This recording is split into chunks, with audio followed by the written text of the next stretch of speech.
এখন সিস্টেমটি টাঙ্গাইল থেকে প্রায় 60 কিলোমিটার পশ্চিম দক্ষিণ পশ্চিমে, ঢাকা থেকে 110 কিলোমিটার পশ্চিম উত্তর পশ্চিমে, বহরমপুর থেকে 120 কিলোমিটার উত্তর পূর্বে এবং শিলং থেকে 300 কিলোমিটার পশ্চিম দক্ষিণ পশ্চিমে অবস্থান করছে। এবার তা উত্তর উত্তর পূর্ব দিকে অগ্রসর হওয়ার সম্ভাবনা রয়েছে। পরবর্তী 24 ঘন্টার মধ্যে সিস্টেমটি দুর্বল হয়ে একটি সুস্পষ্ট নিম্নচাপ অঞ্চলে পরিণত হতে পারে। তাই আপাতত যে দুর্যোগের আশঙ্কায় কাঁপছিল উপকূলবর্তী এলাকাগুলি, তা নিয়ে একটু নিশ্চিত হওয়া যেতে পারে। তো আজকের ভিডিওতে আমি আপনাদেরকে অল ডিটেলস এক্সপ্লেন করে দেবো পশ্চিমবঙ্গ এবং বাংলাদেশের কোথায় কীরকম আবহাওয়া থাকতে পারে, কোথায় ভারী বৃষ্টি, কোথায় হালকা বৃষ্টি এবং আগামী কয়েকদিনের আবহাওয়া কোথায় কীরকম থাকবে, আবারও নতুন কোনো নিম্নচাপের সম্ভাবনা রয়েছে কিনা, বঙ্গোপসাগরে নতুন কোনো দুর্যোগের আশঙ্কা দেখা যাচ্ছে কিনা, এভরিথিং A to Z এই ভিডিওতে আমি আপনাদেরকে অল ডিটেলস এক্সপ্লেন করে দেবো। তার সঙ্গে দেখে নেব যে কোথায় কীরকম তাপমাত্রা থাকতে পারে, কারণ মে মাস হচ্ছে সবথেকে গরমকাল। তো এই গরমকালে এখনও পর্যন্ত গরমের প্রভাব সবথেকে কোথায় বেশি থাকবে এই ভিডিওতেই আপনারা জানতে পারবেন। তো ভিডিওটি অবশ্যই শেষ পর্যন্ত দেখবেন।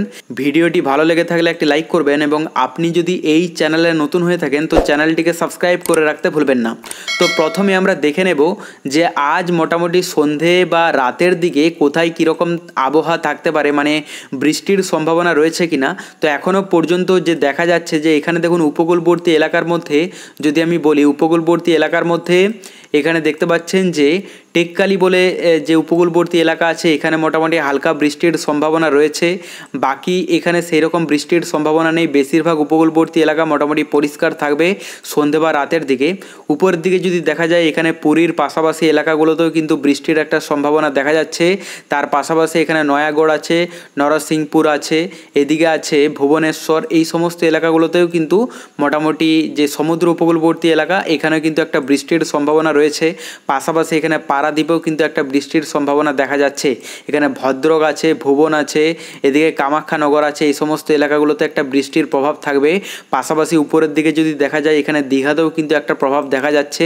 এবং সেই সঙ্গে যদি উপরের দিকে দেখা যায় এখানে দেখতে পাচ্ছেন যে খড়গপুর, ঝাড়গ্রাম, চাকুলিয়া, বালিচক, কোলাঘাট, তমলুক এই সমস্ত এলাকাগুলোতে কিন্তু একটা বৃষ্টির প্রভাব দেখা যাচ্ছে সন্ধে বা রাতের দিকে।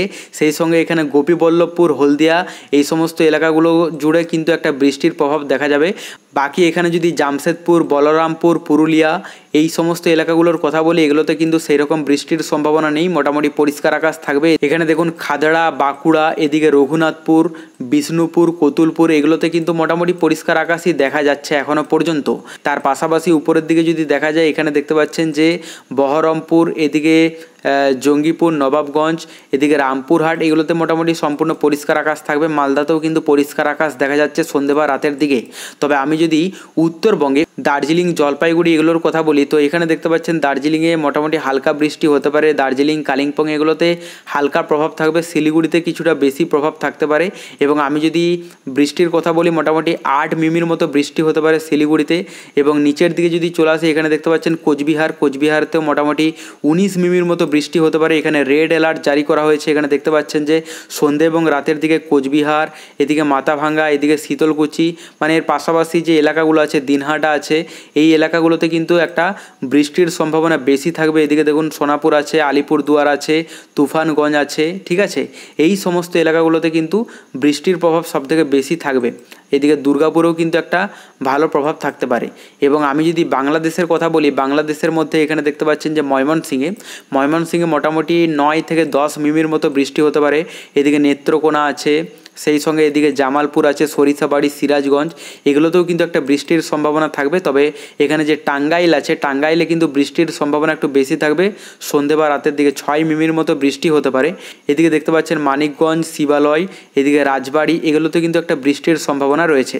বাকি যদি আমি সমুদ্র উপকূলবর্তী এলাকার কথা বলি, সমুদ্র উপকূলবর্তী এলাকার মধ্যে দেখতে পাচ্ছেন যে এখানে নামখানা, হলদিয়া, এদিকে তমলুক, কোলাঘাট, উলুবেড়িয়া এগুলোতেও কিন্তু একটা বৃষ্টির প্রভাব থাকবে। এখানে দেখুন নিচের দিকের মধ্যে যদি দেখা যায় এদিকে কুতুবদিয়া, মহেশখালী, উপর দিকে এদিকে চট্টগ্রাম আছে, ফটিকছড়ি, মানিকছড়ি এগুলোতে সবই কিন্তু বৃষ্টির সম্ভাবনা রয়েছে সন্ধে রাতের দিকে। এদিকে লালমোহন আছে, মির্জাগঞ্জ আছে, মঠবাড়িয়া, পাথরঘাটা, কলাপাড়া এগুলোতে সবই কিন্তু বৃষ্টির একটা আভাস দেখা যাচ্ছে। উপরের দিকে যদি দেখা যায় এখানে দেখতে পাচ্ছেন কুমিল্লা, আগরতলা, এদিকে যদি দেখা যায় কিশোরগঞ্জ, ময়মনসিংহ, এদিকে বিশ্বম্ভরপুর, সেই সঙ্গে যদি এদিকে দেখা যায় চেরাপুঞ্জি, এগুলোতেও কিন্তু একটা বৃষ্টির আশঙ্কা দেখা যাচ্ছে। শিলংয়েও কিন্তু বৃষ্টি হতে পারে, রেড অ্যালার্ট জারি করা হয়েছে। ওকে, এবং আমি যদি এখান থেকে আস্তে আস্তে সকাল মানে রবিবার সকালের দিকে যদি আভাসটা একটু দেখে নিই, তো রবিবার সকালের দিকে মোটামুটি একটা আভাস দেখা যাচ্ছে যে পশ্চিমবঙ্গের মধ্যে বেশিরভাগ এলাকায় কিন্তু পরিষ্কার থাকবে। শুধুমাত্র এখানে দেখতে পাচ্ছেন যে পুরী, ভুবনেশ্বর, এই সমস্ত এলাকায়, যে কটক আছে, এই সমস্ত এলাকাগুলোতে একটা আভাস থাকবে সকালের দিকে, মানে সমুদ্র উপকূলবর্তী এলাকার যদি কথা বলা যায়। বাকি যদি পশ্চিমবঙ্গের দক্ষিণবঙ্গের এলাকাগুলোর কথা বলা যায়, দক্ষিণবঙ্গের বেশিরভাগ এলাকায় কিন্তু পরিষ্কার থাকবে সকালের দিকে, সেরকম কোথাও কিন্তু বৃষ্টির আভাস দেখা যাচ্ছে না। মোটামুটি কলকাতাতেও কিন্তু পরিষ্কার আকাশ থাকবে। শুধু কলকাতার নিচের দিকে যদি দেখা যায়, এখানে শ্যামপুর, তমলুক, ডায়মন্ড হারবার, মহিষাদল, ঠিক আছে, হলদিয়া, এই সমস্ত এলাকাগুলোতে কিন্তু সকালের দিকে একটা আভাস থাকতে পারে, কিন্তু খুবই হালকা পরিমাণ, খুব ভারী বৃষ্টির সম্ভাবনা কিন্তু দেখা যাচ্ছে না। তবে আমি যদি বাংলাদেশের কথা বলি, বাংলাদেশের কিন্তু সকালের দিকেও ভালোই কিন্তু আভাস থাকবে। নিম্নচাপের প্রভাব যেহেতু বাংলাদেশে বেশি ইফেক্ট ফেলেছে, তো সেই কারণের জন্য গত কয়েকদিন ধরে যেরকমভাবে বৃষ্টি চলছে বাংলাদেশের অধিকাংশ এলাকাগুলোতে, তো সেই হিসেবে এখনও পর্যন্ত তার আভাস কিন্তু কাটেনি, এবং এখনও পর্যন্ত বেশিরভাগ এলাকা জুড়ে বৃষ্টির সম্ভাবনা দেখা যাচ্ছে। মোটামুটি রবিবার সকালের দিকেও যা দেখা যাচ্ছে, তাতে খুলনা, এদিকে পিরোজপুর, বরিশাল, লালমোহন, কলাপাড়া, এদিকে মজিরহাট আছে, কুমিল্লা আছে, আগরতলা, ঢাকা, নাগরপুর, এদিকে সিরাজগঞ্জ, সরিষাবাড়ি, বগুড়া, এদিকে দিনাজপুর, ঠাকুরগাঁও, পঞ্চগড়, বগুড়া, এই সমস্ত এলাকাগুলোতে বৃষ্টির সম্ভাবনা একটু বেশি দেখা যাচ্ছে। তো এখানে দেখতে পাচ্ছেন, যদি আমরা রবিবার বিকেলের দিকে বা দুপুরের দিকের আপডেটটা একটু দেখে নিই, দুপুর বা বিকেলের দিকেও মোটামুটি একই থাকবে, খুব একটা কিন্তু পরিষ্কার আকাশ দেখা যাচ্ছে না। বিশেষ করে বাংলাদেশের যদি আবহাওয়া বলা যায়, বাংলাদেশের মধ্যে এই যে উপকূলবর্তী এলাকাগুলোতে, যেমন চট্টগ্রামে যদি কথা বলা যায়, 5 মিমির মতো বৃষ্টি হতে পারে, কিছুটা কম থাকবে, তবে বৃষ্টির সম্ভাবনা রয়েছে। এখানে মহেশখালীর যদি কথা বলা যায়, এখানেও 6-7 মিমির মতো, কুতুবদিয়াতেও 6 মিমির মতো বৃষ্টি হতে পারে।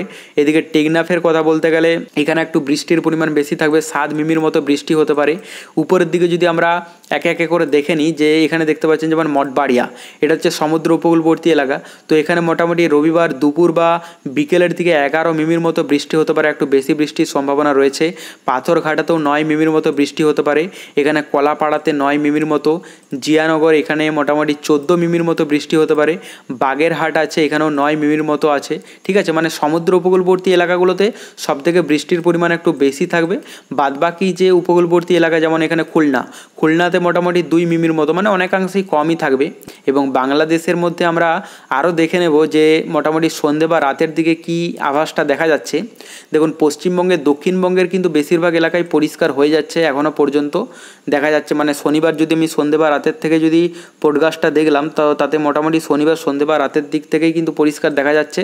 এবং এখনও পর্যন্ত মানে রবিবার মোটামুটি সন্ধে বা রাত পর্যন্ত কিন্তু পরিষ্কার আকাশ দেখা যাচ্ছে, সেই রকম কোথাও বৃষ্টির সম্ভাবনা নেই। কলকাতাতেও কিন্তু নেই, ঠিক আছে। শুধুমাত্র উত্তরবঙ্গের কিছু জেলা আছে যেগুলোতে কিছুটা আভাস থাকবে, পরিমাণে অনেক কম, কিন্তু বাংলাদেশে সবথেকে বেশি প্রভাব থাকতে পারে। এখানে দেখুন যে রবিবার সন্ধে বা রাতের দিকেও কিন্তু রংপুরে ভালোই আভাস থাকবে, মোটামুটি যা দেখা যাচ্ছে 4 মিমির মতো তখনও বৃষ্টি হতে পারে। এবং তার পাশাপাশি যে এলাকাগুলো আছে, যেমন এখানে দেখতে পাচ্ছেন যে বালুরঘাট আছে, মহাদেবপুর আছে, এগুলোতে কিন্তু মোটামুটি একটা আভাস থাকবে। এদিকে সরিষাবাড়ি আছে, ঠিক আছে, মানে বগুড়ার পাশাপাশি এলাকাগুলোতে কিন্তু একটা আভাস থাকবে।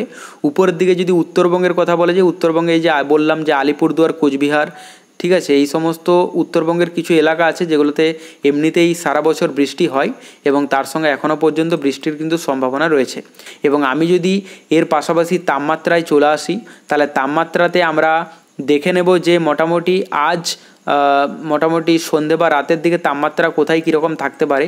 তাতে যা দেখা যাচ্ছে, মানে পশ্চিমবঙ্গের মধ্যে কলকাতাতে 28 ডিগ্রি, খড়গপুরে 27, জামশেদপুরে 27, ধানবাদে 27, দেওঘরে 27, ভাগলপুরে 28। তো বৃষ্টির প্রভাবে কিন্তু এখনও পর্যন্ত খুব একটা বেশি গরমের সম্ভাবনা দেখা যাচ্ছে না, মানে গুমোট গরমটা এখনও পর্যন্ত তৈরি হওয়ার সম্ভাবনা যা দেখা যাচ্ছে নেই। তো এরপর যদি আমরা বাংলাদেশের তাপমাত্রায় দেখে নিই, তাহলে এখানে দেখতে পাচ্ছেন যে কলাপাড়াতে 27 ডিগ্রি, বরিশালে 28, খুলনায় 27, ঢাকায় 27, কুমিল্লায় 26, চট্টগ্রামে 26, মহেশখালীতে 26, এদিকে সিলেটে 25 ডিগ্রি, ময়মনসিংহে 25 ডিগ্রি।